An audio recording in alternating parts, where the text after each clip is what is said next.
Welcome,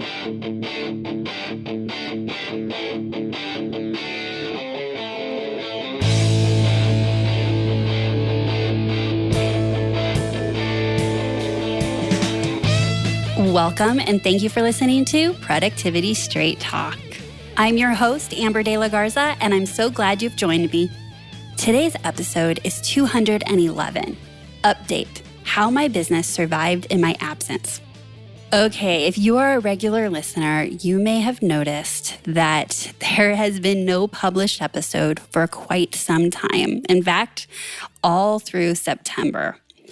And there's a big reason for that. And so if you are a first-time listener or haven't been around Productivity Straight Talk in a while, I do want to give you a heads up that this is going to be a very unusual episode to start out with, but definitely going to wrap it up with some really great business lessons I wanted to share with you. But really, this is going to be a personal and intimate update to my listeners because I feel like you want to know. And I feel like that because I've heard from many of you. And I know that with how I get my clients, which are listeners like you, many of you have had this kind of one-way relationship for a long time, sometimes even years. And I thought there's no better way than to jump back into podcasting and publishing episodes for you than to tell you what's been going on and what lessons did I learn. A little over 6 weeks ago, my husband had to attend a work training. And while it was definitely technically COVID-proof, where they put people in a room, just two to a room, and separated it and did social distancing. Unfortunately, the other person that was in his room for this virtual training had COVID, and he got COVID. So we suspected he had COVID with symptoms, but we're unsure for a couple days, so he was staying home. And then he went and got tested and he was negative. And we still just had this gut feeling that it was COVID and probably he was testing too early. After he tested, I started showing symptoms. And so as soon as I started showing symptoms, I went and got tested and I also tested negative. And then the next day, we were both really, really sick and just knew we have it. We had just about every symptom. And so we were very, very fortunate that my son wasn't showing symptoms. And actually, the silver lining in this whole experience that I'm going to share with you is that my 11-year-old son actually never did get COVID. And so we immediately quarantined ourselves in our room and separated ourselves from our son. He's old enough where he can eat and get food and, entertain himself. And so that's what we did. My husband and I increasingly got sicker and sicker and sicker. We had fevers around the clock, just the sickest really either of us have ever been in our lives. And he started showing symptoms of having breathing issues first and went to the hospital. And fortunately, he was diagnosed with pneumonia, but fortunately, they sent him home with medicine and his body responded and he started healing and getting better from the pneumonia. I, on the other hand, shortly after that, could not keep food down for 4 days and fluids for 3 days. And so I also made a visit to the hospital because I was incredibly dehydrated and needed fluids and food. I was just really weak and, fighting COVID and also having nothing in my body nor being able to keep anything down. So I went to the hospital and I was also not admitted, just given medication, kept for observation for a few hours and then sent home. We kind of working through the rest of our duration of COVID, coming up on about 2 weeks, and I woke up pretty much dry heaving and shortness of breath, and then pretty much passed out on the floor. Couldn't hardly breathe at all, very, very shallow breathing. And my husband had to call 911. And I went to the hospital and I was there for 9 days. In the hospital, the first 5 days, I don't really remember much. I was on a lot of, medication. I was on a high flow machine that was helping me breathe. Incredibly, incredibly sick. And then I started getting better after day 5, 6, and they were able to take me to another floor, like a lower admittance floor, and take me off high flow and just put me on regular oxygen and just continue to try and get better. At this time, now that I'm been at the hospital for about 5 days, I really don't have any COVID symptoms of being sick. Like my fever's gone and everything. My body is fighting pneumonia. And it was incredibly difficult, to say the least. The first 5 days, I don't remember a lot, but I remember, my whole world, everything, my family, the things I care about, my business, just going after things in such a big way. Everything had kind of boiled down to counting ice chips to stay awake. And that my goal each day was to count the ice chips I would eat to cool me down from the inside, just to stay awake.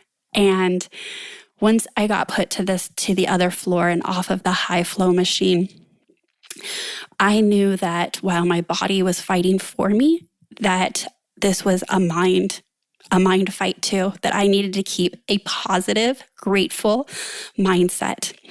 And I pulled from all the things that I teach and I coach and I practice on a regular basis in my own life and business. And I pulled that into my experience being in the hospital. And every day I would have a little routine that felt like, okay, everything seems not normal. I haven't seen my family in a while. At this point, I haven't seen my son in almost 3 weeks. I haven't seen my husband since I was admitted. And I knew that I needed a routine. And I teach how routine can really create security and safety and consistency in our businesses. And yet I found myself retreating to okay, what's my routine in the hospital? Very little, nothing big, nothing life-changing, just what can my routine be? And then I looked for the things that I could look forward to every day.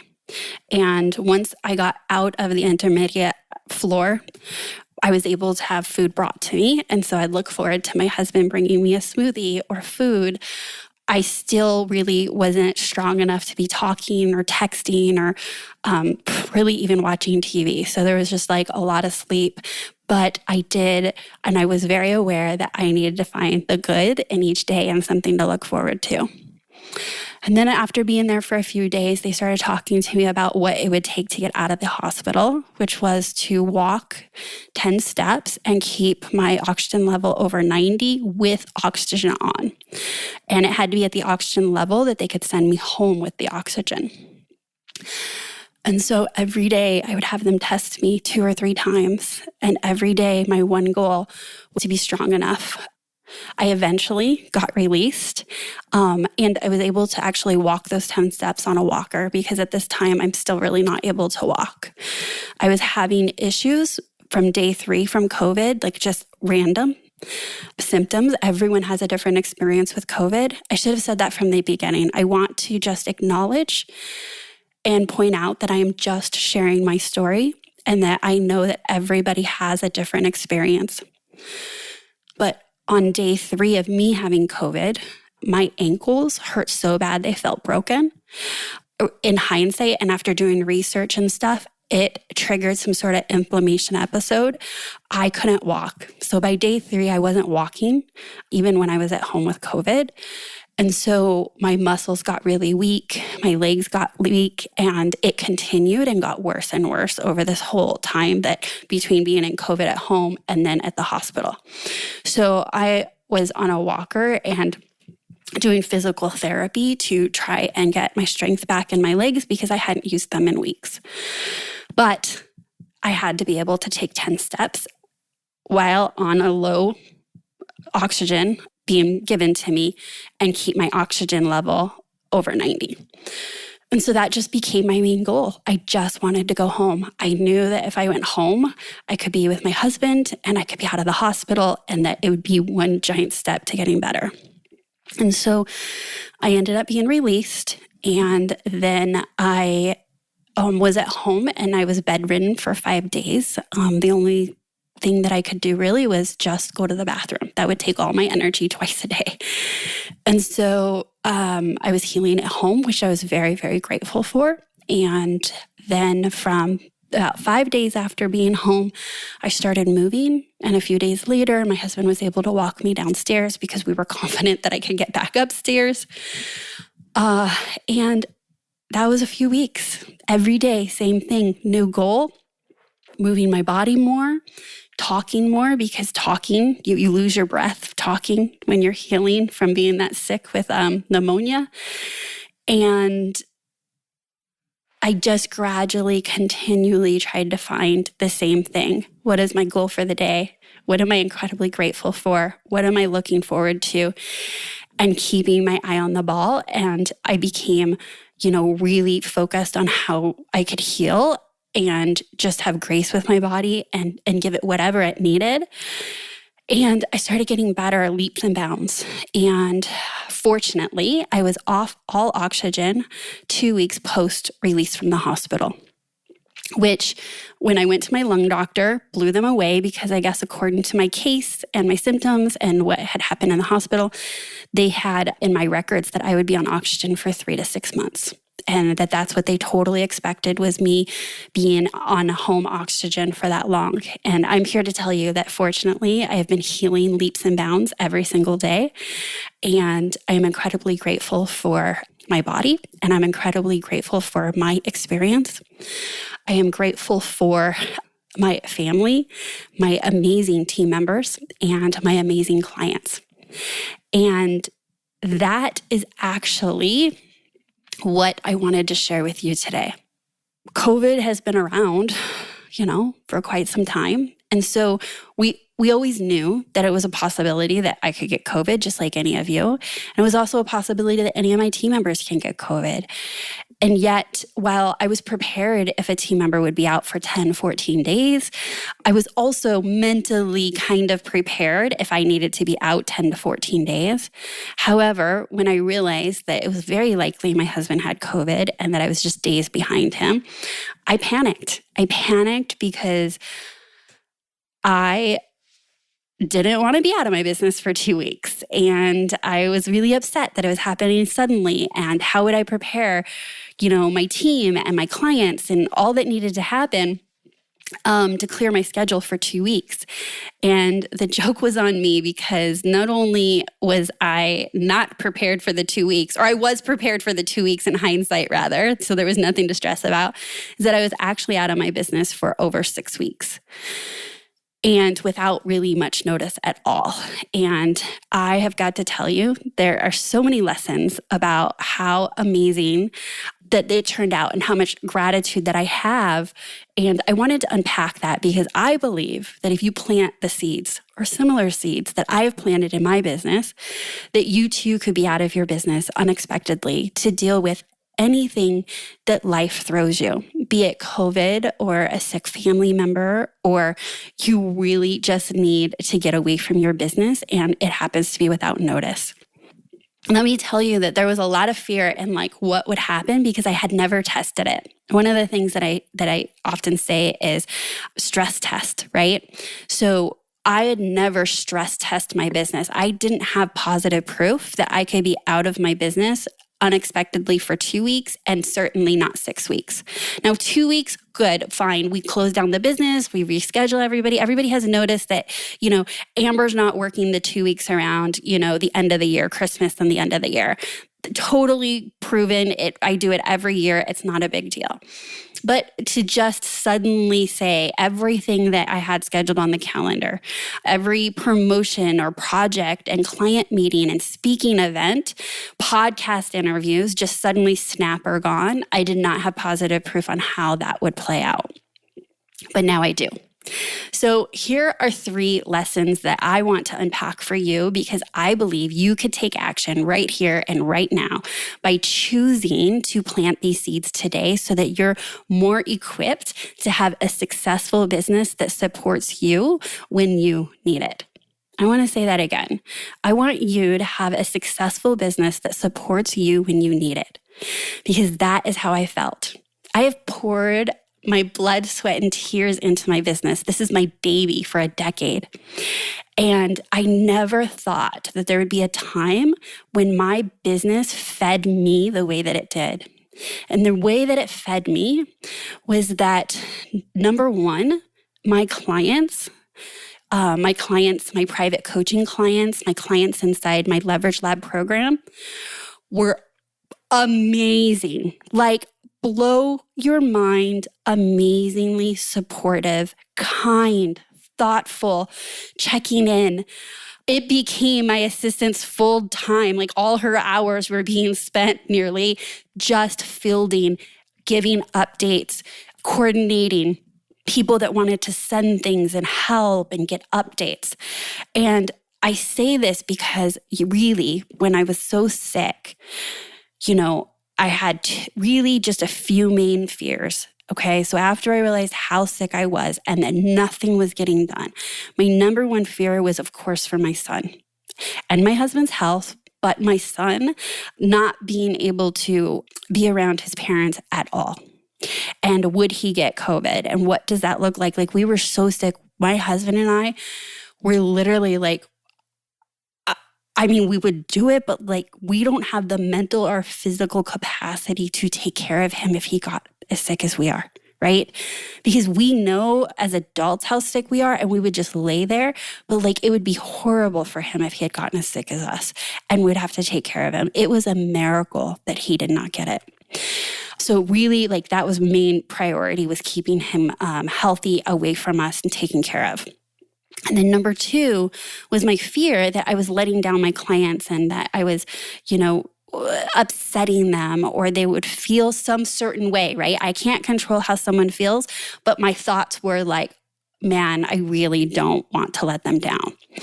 And so when I started, and this is weeks later, right? Like, this is after COVID, hospital, and coming home. So we're talking 3.5 weeks is by the time I'm talking to Lacey at all about the business. And she's like, don't worry about anything.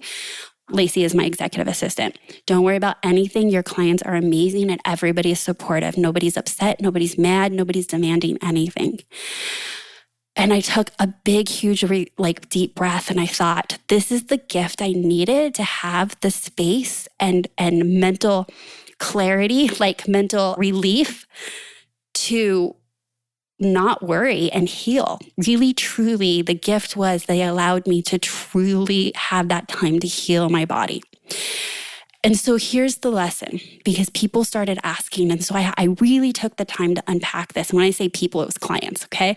So my clients were asking once I started coaching and meeting with them again this week. And I took the time to unpack this. It is not by accident that I have a large list of clients and not one of them, not a single client, gave us any grief. And every single client was more than supportive. And I say it wasn't an accident because I have high standards with who I work with.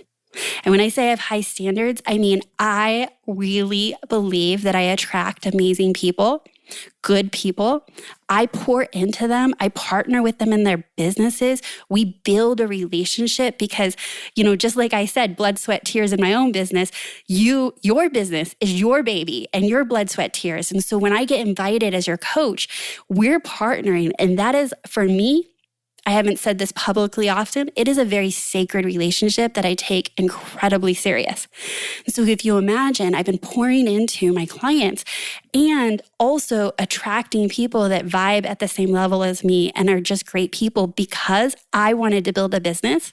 I could work with people I loved working with, go from one session to the next and be just as excited to meet with each and every client, as unique as they. That's the feeling I want in my day-to-day, is to love every single client meeting I have. And so that change happened years and years ago, where I was very aware that if clients were causing me grief or showing red flags, or I wasn't vibing with them on a discovery call, or we're just not on the same page, I say no thank you. And I say no thank you because I really prioritize my experience and my business over hitting a certain revenue number. I trust that I will hit my financial goals and my business goals and not have to sacrifice who I work with. And so the seed that I want you to plant is to have standards every single day in your business of who you will work with and what those relationships look like. How will you let them treat you? What are your boundaries? Because there may be a time and day that you need them to show up for you. And I guarantee if they're causing you issues on a regular day, they are causing you issues when you need them. Number 2 lesson with my team. Amazing. My team so showed up, didn't skip a beat. They were amazing. And I'm so, so grateful to them. They did not need me. And that is something I have to reconcile with and truly unpack. But I am very involved with my team. And I also learned that I'm very involved with my team because I guess I happen to like being involved with them, not because they need me. My team really, really showed up. And I also believe that is because of really good standards. If I had a troublesome, undependable team member on a regular day that I, normalized as okay or I settled, what would happen when I wasn't around? I wasn't supervising them. I wasn't pushing work to them. I wasn't expecting anything of them. Do I really think that person would have shown up when I needed them? No. And so my high standards for my team members, from hiring to training to communicating to giving them feedback all the time on their work, has created a team that really flew without me. And I am so grateful for that. And that seed wasn't planted a couple months ago. That seed has been planted for years. And it's also, been something where I've had to let people go that weren't working. And in the moment that feels hard and it feels difficult because it's always difficult to let go of people. But next time I ever have to let go of somebody, I'm going to remember that this is my test, is like, would this person perform and excel if I wasn't around and that my business needed them? And if the answer is no, they don't have a place on my team anymore, because everyone on my team now is a resounding yes. So if you can't answer yes, you can depend on your team member, that they're not causing you drama and grief and no-shows and issues and making tons of mistakes. If that's happening for you right now when you're around and looking, what happens when your business really needs them? They're not going to be able to show up. And then lesson number 3 is that I have really good standards about how I run and operate my business. And what I mean by that is that while my team members by character and trait and skill set and talent are really great and they showed up, that wouldn't have been enough if my business didn't have standard operating procedures, that we didn't have a task management system, a project management system, that we didn't have a way in which we operated that was really, really smooth so that they could just take it and run with it. And that's also something that we have been building for years. And most recently in 2021, revamped every single standard operating procedure and checklist so that it would be what it is today, completely updated, but also working for a larger team than I had 2 years ago, 3 years ago, 4 years ago. Standard operating procedures, checklists, processes, they're always going to be a work in progress and they're always going to be evolving. But we pressure tested that. We tested that to say, if Amber isn't around and I'm not the one delegating and I'm not the one supervising on if it's right or wrong or any of that, can our processes and SOPs stand on their own to guide my team members while I'm gone? And they did, and they do. When we think about the process of creating our business systems and our standard operating procedures or checklists, right? It can seem big and overwhelming and daunting and sometimes something we can push under the rug or just say another day. But I am here to tell you that that was one of the 3 main reasons why I was able to leave my business for 6 weeks. And not only did it survive, but it thrived. And I'm very grateful that we did that work over many, many months to be able to have that as a tool and a resource for them to continue working without me. Those are the 3 lessons that I learned. And really, it's a theme, right? I have raised my standards and hold those standards on a regular basis because for me, it's so much more about the way I feel in my business and how my business operates on a regular basis, like day to day. That's why those are non-negotiables. And yet what I never could have foreseen is that those non-negotiables and those standards would serve me when I no longer could serve my business, when I could no longer serve my clients, when I could no longer serve my team. And they were able to be served by work that I and the team had done this year, last year, the year before that, and the year before that. So they were seeds that were planted. And so my question to you is, what seeds can you plant in your business that you could reap the rewards from any time in the future, any unknown date? What does your business need so that it could survive and maybe even thrive without you being around? I'll tell you that when we think about what's possible and we think of what's possible and then we have limiting beliefs, I tell you what, my vacation span has now just gotten longer. Like I usually can do 7 to 10 days. I take 2 weeks off at the end of the year. But like I did this, I'm not ever thinking like, okay, take 6 weeks off, although that's not off the table, in years to come. But I have just broken through a limiting belief that I had. And that's a gift in itself as well, right?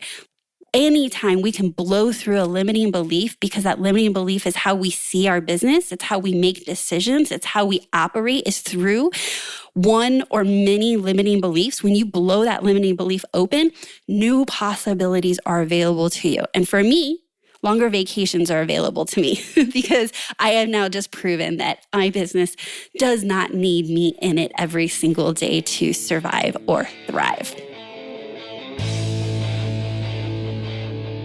So as we close out, I do just want to remind you that this was 6 weeks of my life and that I gave you broad stroke updates of what happened. And I want to honor your own experiences with COVID, your own thoughts about COVID, and just know that I wanted to share my experience as it related to why I went MIA in my business and as it related to a lot of big breakthroughs and lessons that I had that I didn't want to keep to myself. I wanted to share with you. And I want to also share with you that I am doing amazingly well right now. And I am so grateful to be back at working and in my business. And when you are that sick and you know that in a moment's notice, it could go one way or the other. And I'm saying one way or the other, meaning I did not know if I was coming home from the hospital. That's where I was at. And in the moment, you don't think that what I'm going to share with you in a moment. I'm not saying I thought that in that moment, because that moment, the only thing that matters is literally getting better. And in those moments, I was also really just not aware. Like I was so sick that I didn't have the mental capacity to process and think the way I'm going to share with you in a moment.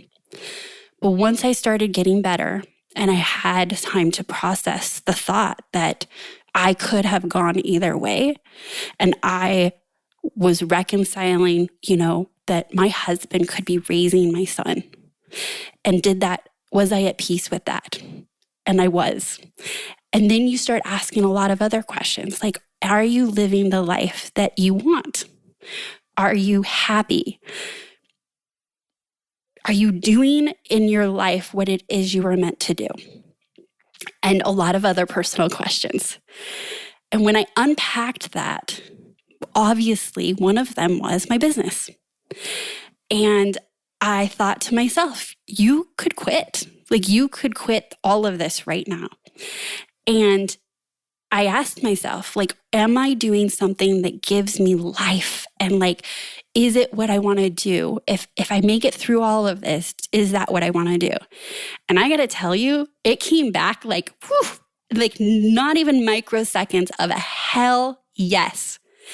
And I can't tell you how much that just fuels my belly to tell you that I freaking love what I do. I love my business. It's so much of who I am and what I believe I am meant to do in the world. And I was really tested. And I could have answered either way. But I knew with all my heart when I asked myself that question, it was like, no, like this is what I'm working to get back to is my family, my regular life, and my business because I love everything about it. And I want you to love everything about your business. I want your business to fuel you and burn in your belly like it burnt in my belly when I had to ask myself the hard question of, is this what I want to be doing with my life? Is this where I want to put my energy and my time into what it is that I'm doing and creating in my business for my clients? And if it's not a hell yes for you, I would love to help hold that standard for you of what do you need to do to make it a hell yes? Because I think we all deserve that. I think that we have such a precious life and that if we are running businesses that are stressing us out and overwhelming us and we are avoiding our businesses or it's just not an extension of what it is we are meant to do in the world, no matter what, I don't care what field you're in, what you're meant to do in the world is how do you help people through your skill set, through your talents, through your business. And when you help people, meaning your clients, you're offering something better, you're giving better customer experience, they get you. So whatever that is, I want you doing that. And I want you doing that because you feel so much joy and you're fueled by it. And it's not something that you have to do. So just know, I have always had that standard. That is why I've always said my job is what I actually do for my clients is help reduce stress, make time for what matters most. And the help reduce stress is because I want you to love what you do. I don't want it to be stressing you out. And that hasn't changed. So there's my update as we close out is that I am getting better every single day and that I am back. And it just makes my heart so happy to be back here on the podcast and back with my clients, back with my team. And I don't want you to have to go through something this big in your life to choose to enjoy your business. So that's my straight talk for today. Until next time, have a productive week.